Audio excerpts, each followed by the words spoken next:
मुगल सम्राट अकबर और उनके दरबारी बीरबल के बीच की कहानियां हमेशा दिलचस्प और शिक्षा से भरपूर रही हैं। एक बार की बात है, अकबर ने एक नई चुनौती बीरबल को दी। सम्राट ने कहा, बीरबल, मैं एक ऐसा काम चाहता हूं जो पूरी तरह से सस्पेंस और रोमांच से भरा हो। तुम्हें ऐसा कुछ करना होगा कि सभी को आश्चर्यचकित कर सको।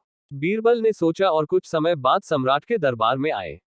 उन्होंने कहा, मुझे एक रहस्यमय कहानी की आवश्यकता है, जिसमें एक ऐसा चरित्र हो जो सभी को भ्रमित करे। मुझे पूरा विश्वास है कि आप इस चुनौती को स्वीकार कर सकते हैं। अकबर ने हामी भर दी। बीरबल ने कहानी शुरू की।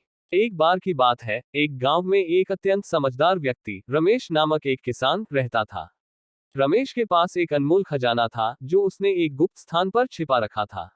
ये खजाना बहुत मूल्यवान था और गांव के सभी लोग उसके बारे में जानना चाहते थे। लेकिन रमेश ने कभी किसी को नहीं बताया कि खजाना कहाँ छिपा है। एक दिन एक धोखेबाज व्यापारी ने गांव में आकर यह अफवाह फैलाई कि उसने रमेश के खजाने के स्थान के बारे में जान लिया है।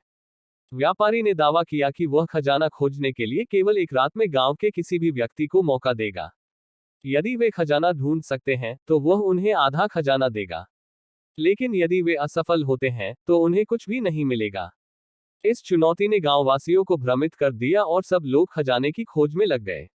रात भर गांव में हलचल मची रही, लेकिन किसी ने भी खजाना नहीं खोजा। सुबह होने पर व्यापारी ने सबको निराश कर दिया। इसके बाद रमेश ने सबको बताया कि खजाना वास्तव में कहीं और नहीं, बल्कि एक सोने की छड़ी में छिपा था जो उसने अपने खेत में गाड़ा था। परंतु वह छड़ी केवल उसकी मृत्यु के बाद ही प्रकट होती, इसलिए किसी भी व्यक्ति द्वारा खोजा जाना असंभव था। इस प्रकार व्यापारी की बातों और गांववासियों की उम्मीदें पूरी तरह से खोखली साबित हुई। सबको ये समझ में आया कि खजाना सच्चाई में केवल रमेश के पास ही था और न ही किसी व्यापारी के हाथ में।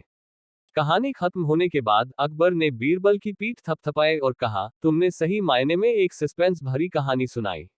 ये वास्तव में बहुत शिक्षाप्रद और मनोरंजक थी।